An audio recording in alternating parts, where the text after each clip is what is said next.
रहा हूं जिस चैप्टर के नाम है नरेशन। यह चैप्टर इंटरमीडिएट के 12th एग्जाम में 2 से 3 नंबर के पूछी जाती है। और इतना ही नहीं बल्कि कोई भी कॉम्पिटिटिव एग्जाम होता है जैसे एलडीसी, यूडीसी, एमटीएस, एसएससी का जितना भी एग्जाम है सभी एग्जाम में नरेशन चैप्टर पूछे जाते हैं। अगर आप लोग भी नरेशन चैप्टर अगर पढ़ना चाहते हैं बहुत क्लियर रूप से अच्छे से उसको समझना चाहते हैं तो मेरा YouTube चैनल के माध्यम से आप इस वीडियो को देखकर और अच्छे से समझ सकते हैं। तो आज मैं आप लोग के सामने स्टार्ट करने जा रहा हूं जिस चैप्टर का नाम है क्या? नरेशन। जिस चैप्टर का क्या नाम है? नरेशन। देखिए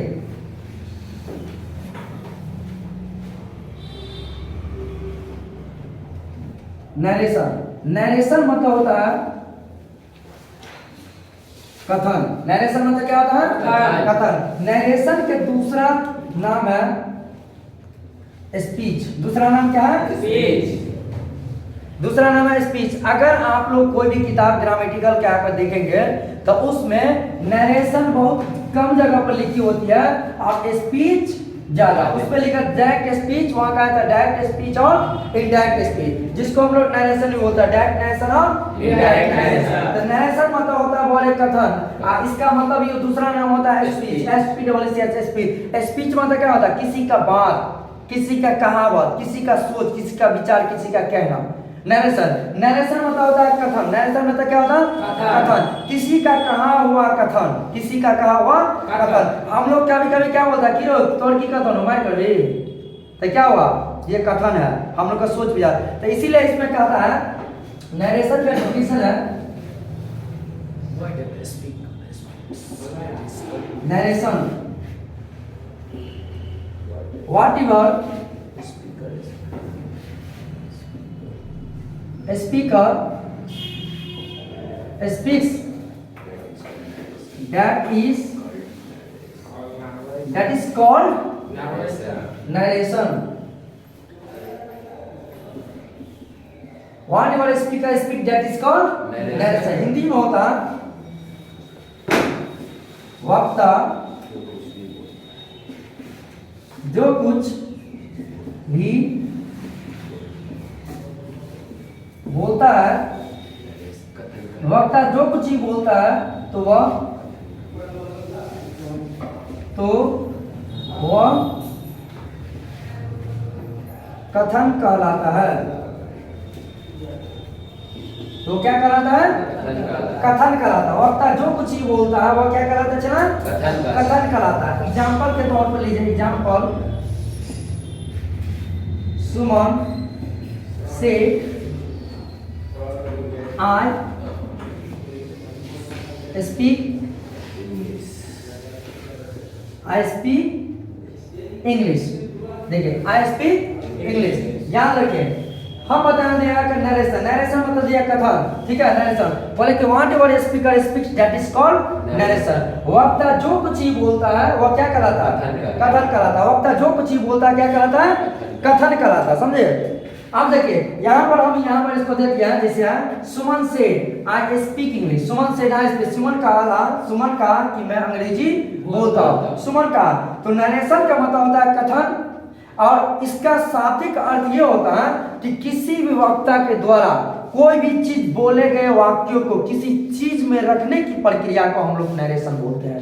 जैसे एग्जांपल के तौर पे हम लोग किसी को मैसेज भेजते हैं तो किस में जाता है? मैसेज बॉक्स में, इनबॉक्स में जाता है ना। किसी को चिट्ठी भेजते हैं, लेटर भेजते हैं तो कोई लेटर में क्या होता है? हम लोग का कोई भी बात लिखा हुआ होता है कि मैं क्या कहना चाहता हूँ, उसका क्या है? वो बात लिखा होता है। तो नरेशन का मतलब कि किसी व्यक्ति के द्वारा बोले गए वाक्यों को कोई भी चीज में रखकर जो किसी दूसरे के पास पहुंचा है दैट इज कॉल्ड क्या कहलाता है? नरेशन। एक शब्द में हम बता दिया whatever speaker speak that is called narration. वक्ता जो कुछ ही बोलता हुआ क्या कहलाता है? कथन कहलाता है। तो सुमन कहा आई स्पीक इंग्लिश। देखिए इसके अंतर्गत रखा जिसको हम आगे बताएंगे आपको। इसका नाम होता है इन्वर्टेड कॉमा। किसके अंतर्गत अंदर रखा हो ना? सुमन के कहा हुआ बात इसमें रखा हुआ है तो क्या कहलाएगा आपको? नरेशन। नरेशन होता बोले note there are 2 kinds of narration। There are two kinds of narration. Narration कितने प्रकार है? दो प्रकार है। जिसे पहला है डायरेक्ट नरेशन। डायरेक्ट नरेशन इसका हिंदी है प्रत्यक्ष कथन। दूसरा है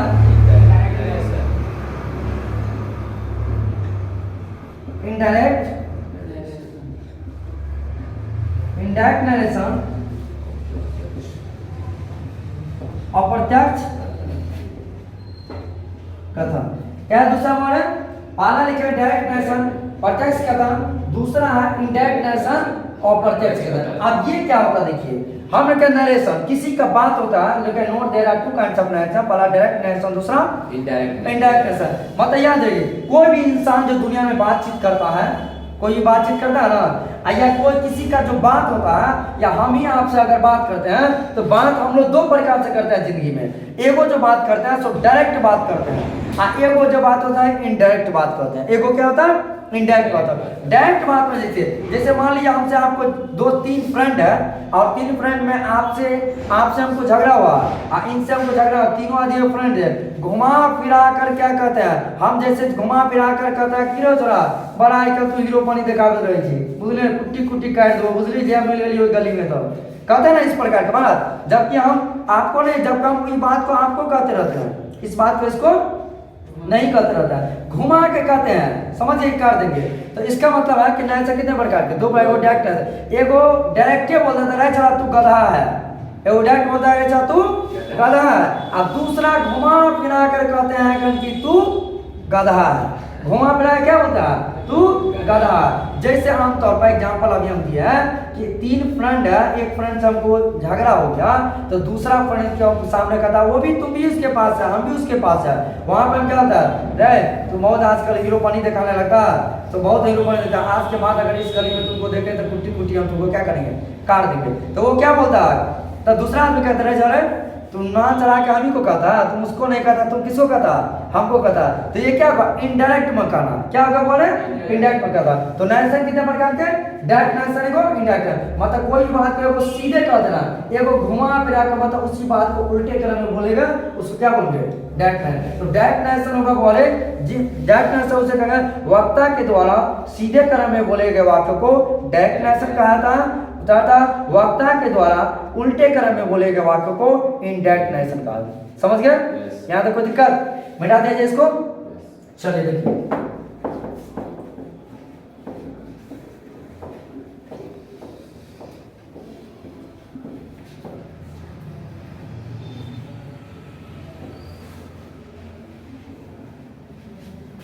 लिखिए डायरेक्ट नरेशन देखिए,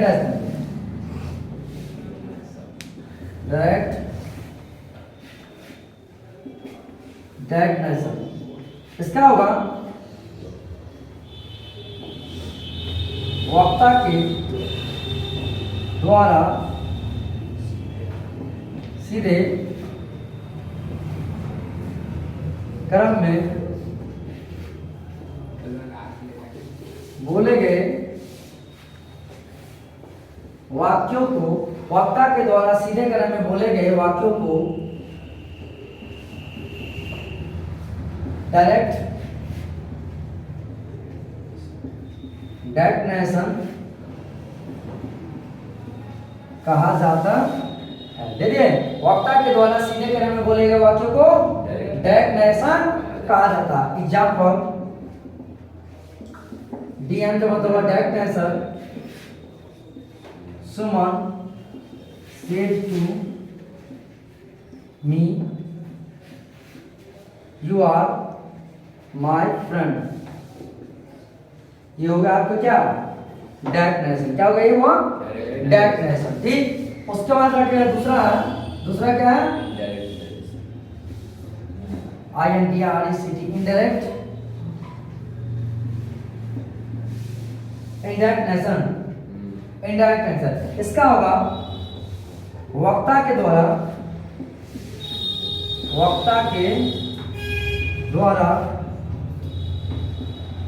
उल्टे क्रम में बोले गए वाक्यों को वक्ता के द्वारा उल्टे क्रम में बोले गए वाक्यों को क्या कहेंगे वो? इनडायरेक्ट नरेशन कहा जाता है। Example DN IN, indirect narration है ना, IN। उसी का सुमन told me, Suman told me that you are my friend. I was his friend। देखिए हमने क्या बोले? डायरेक्ट नरेशन, वक्ता के द्वारा सीधे क्रम में बोले गए वाक्यों को क्या बोलेंगे? Direct narration. Example Suman said to me, Suman मुझसे कहा यू आर माय फ्रेंड, मैं तुम मेरा दोस्त हो। ये डायरेक्ट बोला कि तुम मेरा दोस्त हो। इनडायरेक्ट नरेशन में बताया बोले वक्ता के द्वारा उल्टे क्रम में बोले गए वाक्यों को क्या बोलते हैं? Indirect narration. जैसे सुमन टोल्ड मी, सुमन मुझसे कहा कि आई वॉज हिज फ्रेंड, कि मैं उसका भाई, मैं उसका दोस्त हूँ। मैं उसका दोस्त हूँ। किसका दोस्त? सुमन का दोस्त। मैं उसका दोस्त हूँ। तो ये क्या होगा बोले? Indirect narration. बात समझ में आएगा? बता दे इसको। चलिए देखिए आगे, देखिए आगे है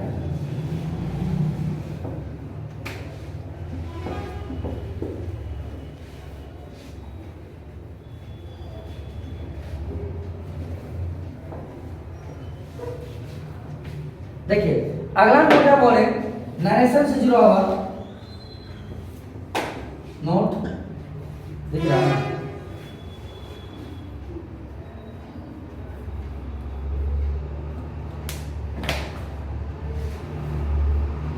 देखिए नोट लिखे, देखिए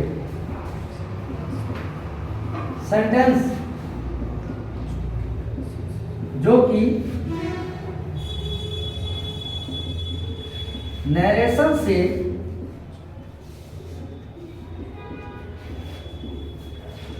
जुड़ा हुआ होता है, सेंटेंस जो कि नरेशन से जुड़ा हुआ होता है, उसे दो पक्षों में होना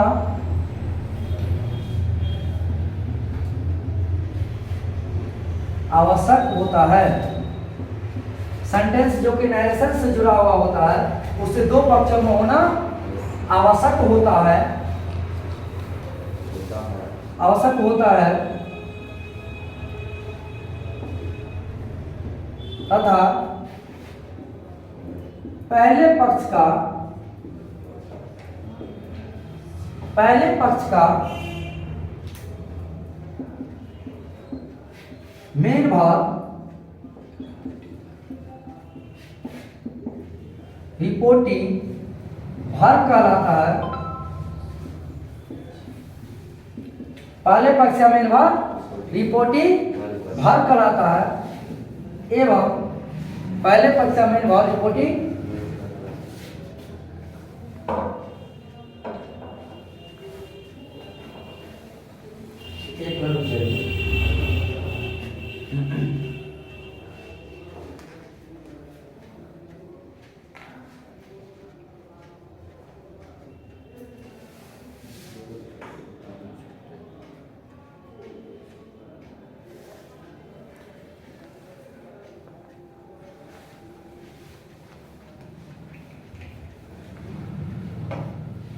देखिए हम नोट मिलकर सेंटेंस जो कि नरेशन से जुड़ा हुआ होता है, उसे दो पक्षों में होना आवश्यक होता है तथा पहले पक्ष का मेन भाग, पहले पक्ष का मेन रिपोर्टिंग भाग कहलाता है एवं दूसरे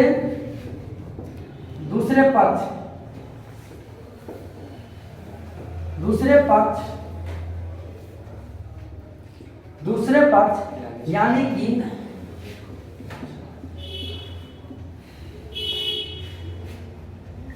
इन्वर्टेड कॉमास के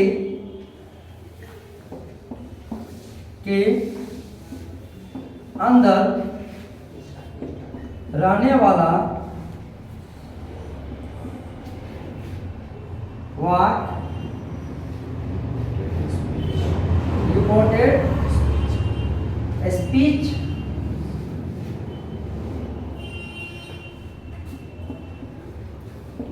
कहलाता है। रिपोर्टेड स्पीच कहलाता है। देखिए सेंटेंस जो कि नरेशन से जुड़ा हुआ होता है उसे दो पक्षों में होना आवश्यक होता है तथा पहले पक्ष का मेन भाग रिपोर्टिंग वर्ब कहलाता है। पहले पक्ष का मेन भाग चला रिपोर्टिंग वर्ब कहलाता है एवं दूसरे पक्ष यानी कि इन्वर्टेड कॉमा के अंदर रहने वाला भाग क्या कहलाता है? रिपोर्टेड स्पीच कहलाता है। रिपोर्टेड स्पीच कहलाता है। मिटा दे इसको।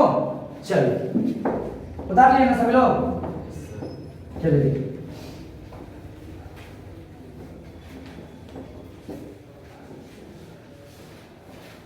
रिपोर्टेड स्पीच कहलाता है। एग्जाम्पल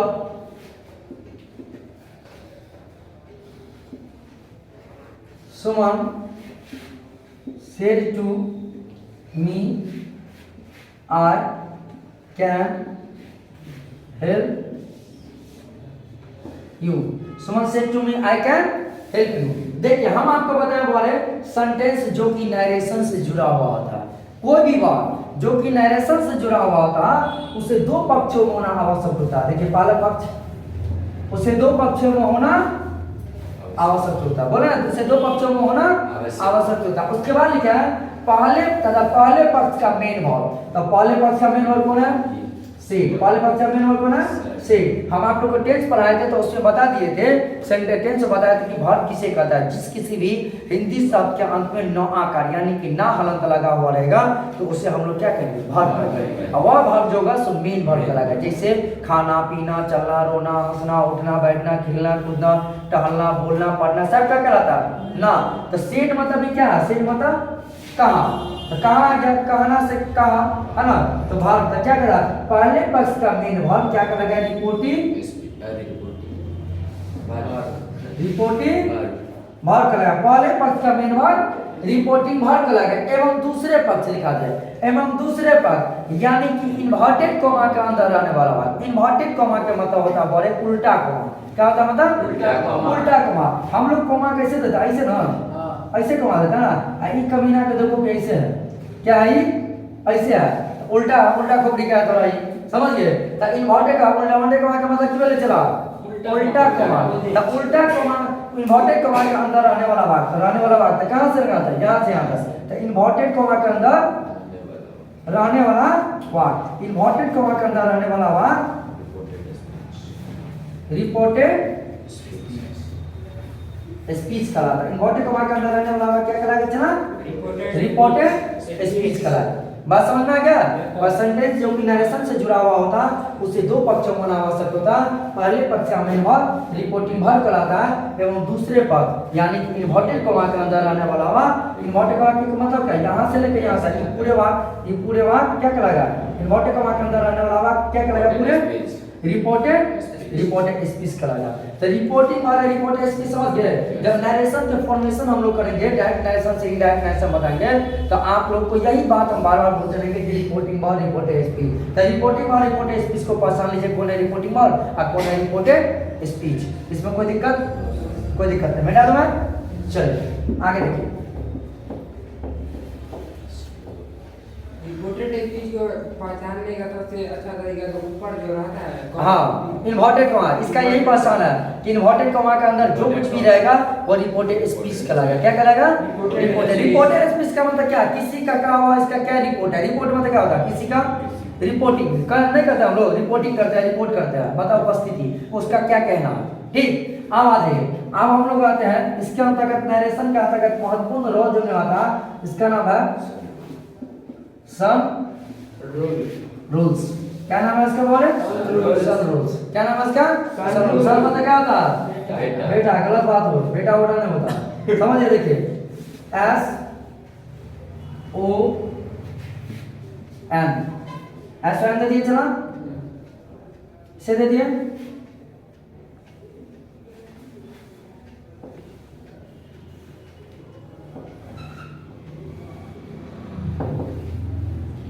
दे दिया ना।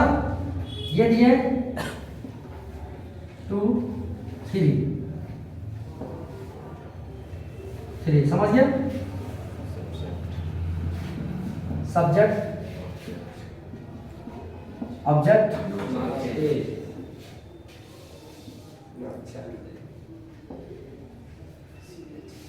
नो साफ से लिख दे, जैसे दिखा दे नो चेयर। इसका मतलब होता है person person person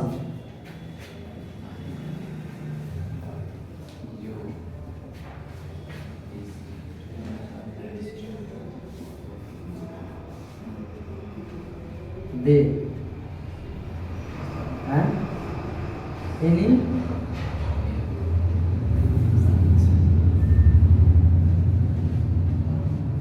any name. ठीक, देखो बोले नरेशन का अंदर जो महत्वपूर्ण भूमिका निभाता है, महत्वपूर्ण रोल निभाता है क्या आपको सन सन मतलब बेटा लोग करता है, समझ गए। सन रूल्स समझ गए।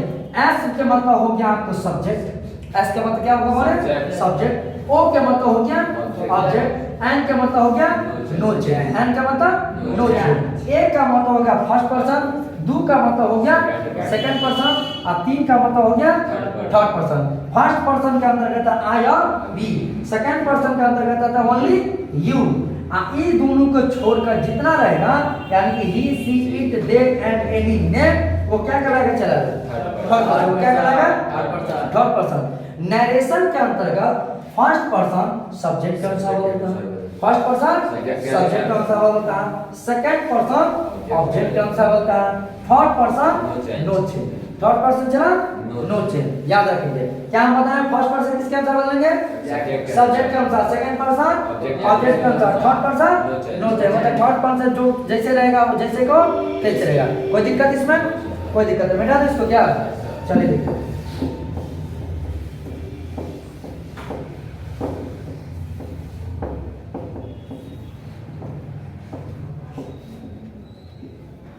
देखिए देखिए आप फॉर्मा नाउ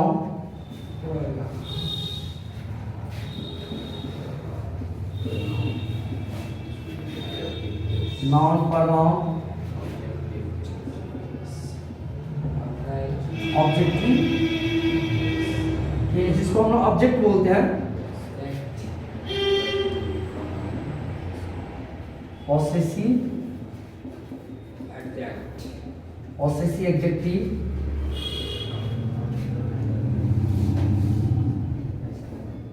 possessive pronoun। दे दे इसको, देखिए चला रहे हम क्या होता है पहले नाउन, उसके अंदर प्रोनाउन, ऑब्जेक्टिव के जिसको हम लोग वॉइस से पढ़े हुए थे ऑब्जेक्ट, आई का मिसल जो बनता है ऑब्जेक्ट, पॉसेसिव एडजेक्टिव जिसको हम लोग बोलते हैं पर्सनल प्रोनाउन भी बोलते हैं, इसको क्या बोलते हैं पर्सनल, पॉसेसिव एडजेक्टिव को हम लोग क्या बोलते हैं पर्सनल प्रोनाउन बोलता है। उसका पॉसेसिव केस भी इसको बोलते हैं, पॉसेसिव प्रोनाउन जो है ये पॉसेसिव प्रोनाउन को भी हम लोग क्या बोलते हैं पॉसेसिव केस भी बोलते हैं। कोई दिक्कत इसमें।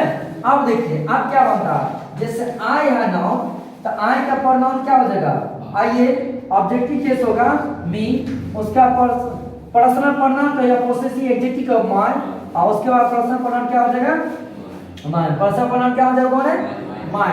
उसके बाद याद रखिए फिर यू, यू का बन जाएगा क्या, यू का प्रोनाउन क्या होगा यू, ऑब्जेक्टिव केस क्या हो जाएगा यू, और उसके बाद क्या हो जाएगा पर्सनल प्रोनाउन का पॉसेसिव एडजेक्टिव योर, उसके बाद क्या हो जाएगा ये योर्स, क्या हो जाएगा योर्स। उसके बाद देखिए उसके बाद वी, समझ गए वी, वी का क्या हो जाएगा बोले वी का वी, उसका क्या होगा आस, आवर, आवर्स, समझ गए बात को।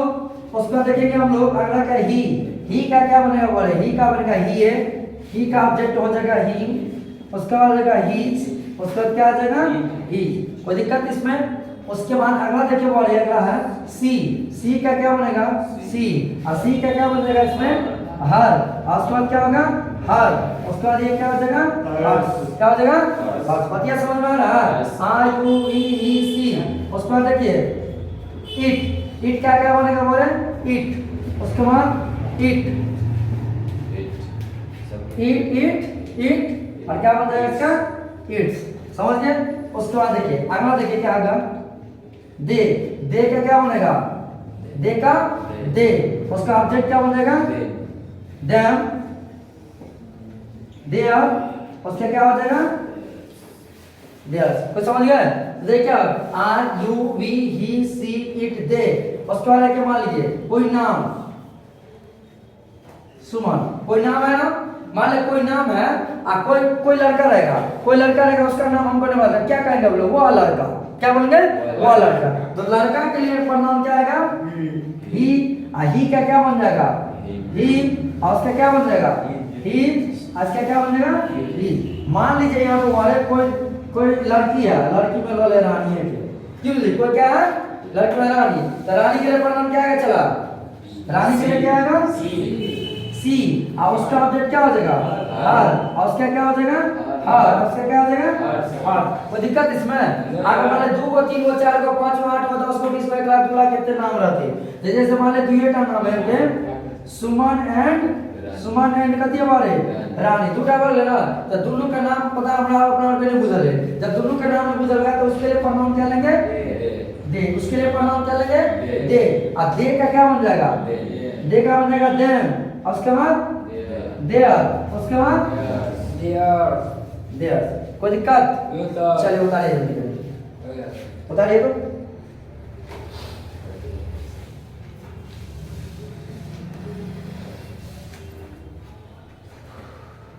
समझिए बात को, देखिए क्या बता दिए, हम बता दिए बोले इसको कहा जाता है, ऊपर नहीं लिखे, इसको कहा जाता है, ये बता देना, इसको कहा जाता है NOP रूल्स। क्या कहा था बोले इसको, NOP rules, NOP rule. N से नाम, पी से पीए बोलते हैं, पी से प्रोनाउन सब्जेक्ट, पी से पोसेसिव के साथ, पी से पोसेसिव प्रोनाउन, NOP रूल। तो एन समझ गए ना, आई का मतलब आई, मी, माय, माइन, उसके बाद यू, योर, उसके बाद वी, अस, आवर। क्या क्या आपको दिक्कत, सर इट्स लिखे हम वहां पे, हाँ आई यस इट्स, दोनों में इट्स, हाँ दोनों में इट्स से होगा, लिखिए।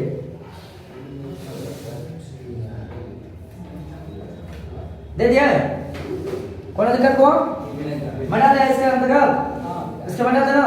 देखिए हम क्या बताएं आपको, नरेशन, एक झलक आप समझ लेंगे, नरेशन लिखे, नेक्स्ट मतलब होता है कथन, direct what ever speaker speech that is called narration. वक्ता जो कुछ बोलता हुआ क्या कहलाता है, कथन कहलाता है। दूसरा लिखा है there are two kinds of narration, एगो डायरेक्ट नरेशन, एगो इनडायरेक्ट नरेशन। एगो हम लोग डायरेक्ट बात करते हैं, एगो इनडायरेक्ट। वक्ता के द्वारा सीधे क्रम में बोले गए वाक्यों को क्या बोलेंगे, डायरेक्ट नरेशन के, तथा वक्ता के द्वारा उल्टे क्रम में बोले गए वाक्यों को इनडायरेक्ट नरेशन कहेंगे। समझ गए?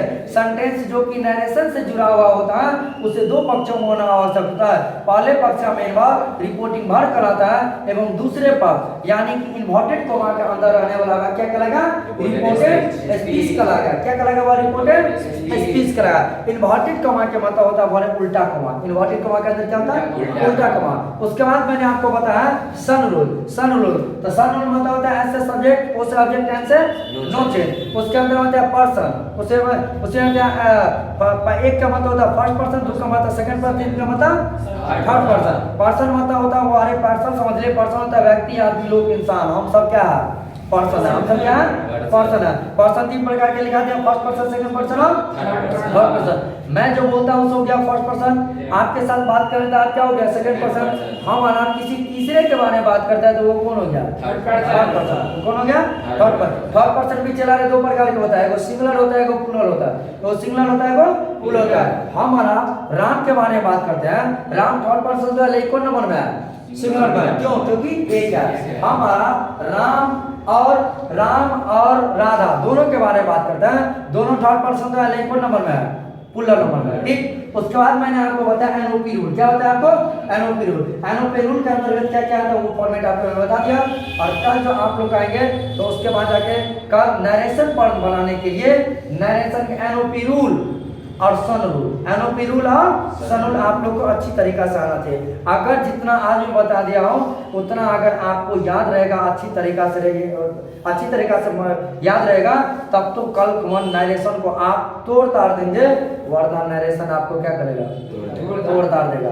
तो तोड़ना है नरेशन को या टूटना है खुद, वो आपको देखना। उसके बाद इसके आगे है ना, ये तो मैं नरेशन का इंट्रोडक्शन बताया, नरेशन क्या है इसका इंट्रोडक्शन बताया। इसके अतिरिक्त कल टेंस का किस प्रकार के डायरेक्ट से इनडायरेक्ट ने समझाया था, इसकी क्लास कल होगी जो कि यूनिट 1 से स्टार्ट होगी।